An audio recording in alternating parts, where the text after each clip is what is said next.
اور مشاعرہ علی گڑھ کی تہذیب کا حصہ ہے. یہاں سولو سنگنگ کی کمپٹیشن کی بھیڑ اور مشاعرے کی بھیڑ دیکھ کر اس بات کا اندازہ ہو رہا ہے کہ جو جدید اور موجودہ تہذیب کے پاسبان ہیں وہ جا چکے ہیں اور جو پرانی تہذیب کے پاسدار ہیں اور تاجدار ہیں وہ اب بھی بیٹھے ہوئے ہیں.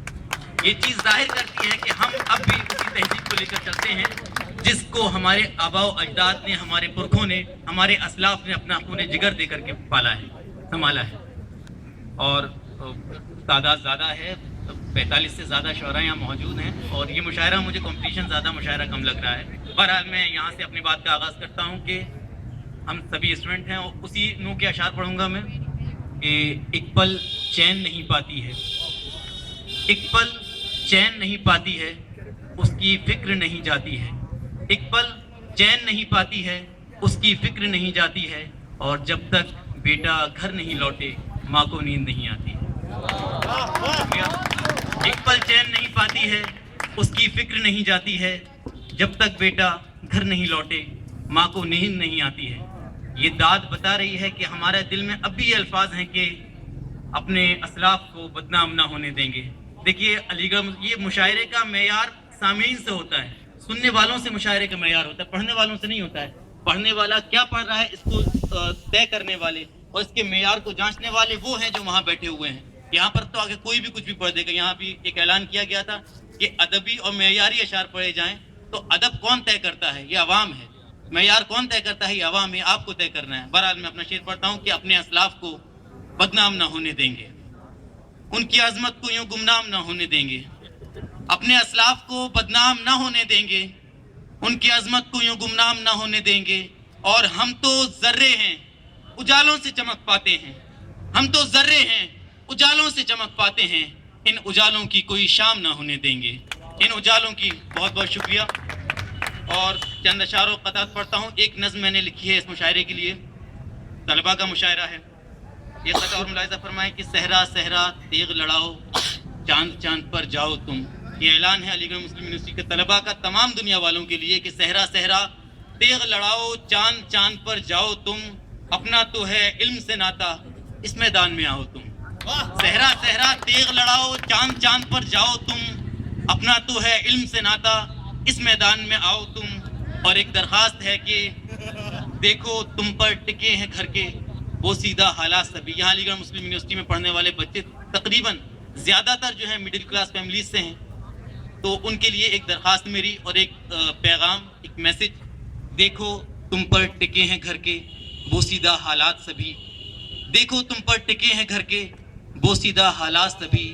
اماں ابا کا سپنا ہو اب تو سچ ہو جاؤ تم. دیکھو تم پر ٹکے ہیں گھر کے وہ سیدھا حالات سبھی، اماں ابا کا سپنا ہو اب تو سچ ہو جاؤ تم. چند ایک جو نوجوان ہیں ان کی مناسبت سے ایک قطعہ پڑھتا ہوں، اس کے بعد وہ نظم سناؤں گا. آگے آپ جو حکم دیں. میری شام غم کو ابھی تلک تیری جستجو ہے تلاش ہے، میری شام غم کو ابھی تلک تیری جستجو ہے تلاش ہے. میں تو اب بھی تنہا ہوں تیرے بن، مجھے آج بھی تیری آس ہے. میرے شام غم کو ابھی تلک تیری جستجو ہے تلاش ہے. میں تو اب بھی تنہا ہوں تیرے بن، مجھے آج بھی تیری آس ہے. میں نے کوششوں کی زمین میں تیرے نام کے بیج بو دیے، میں نے کوششوں کی زمین میں تیرے نام کے بیج بو دیے. تجھے ہر گھڑی اب ہوں سوچتا تو ہی دور ہے تو ہی پاس ہے. تجھے ہر گھڑی اب ہوں سوچتا تو ہی دور ہے تو ہی پاس ہے. اب وہ میں نظم حاضر کر دیتا ہوں، اس کے بعد اجازت چاہوں گا.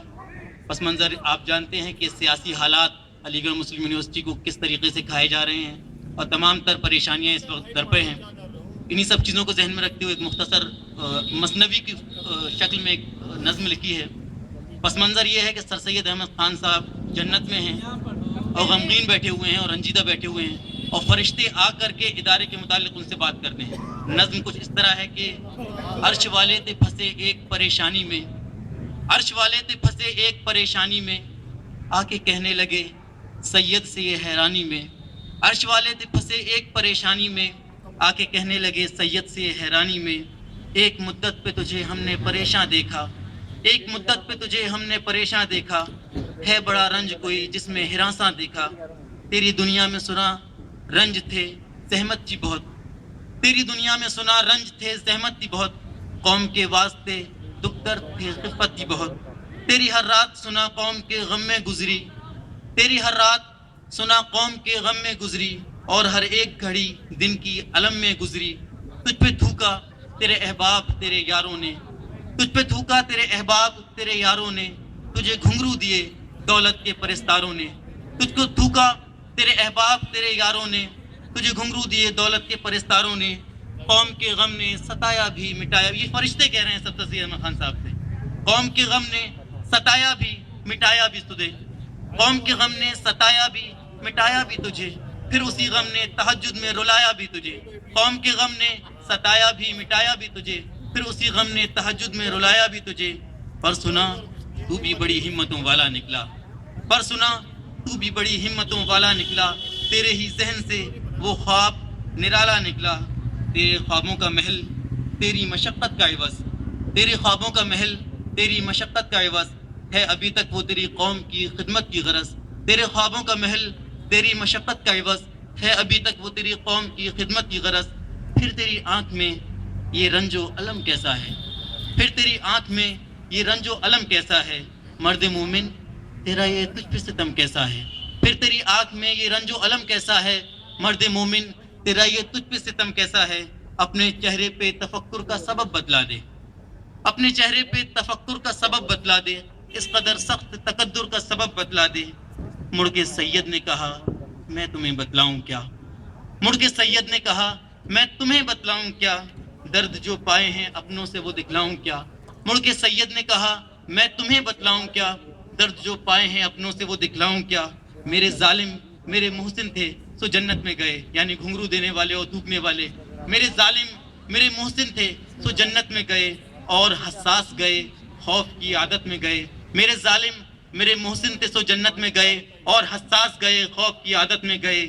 جاہ کے عہدہ و منصب کے طلبگار بچے, جاہ کے عہدہ و منصب کے طلبگار بچے, طالب علم گئے زر کے پرستار بچے, طالب علم گئے زر کے پرستار بچے. بہت بہت شکریہ.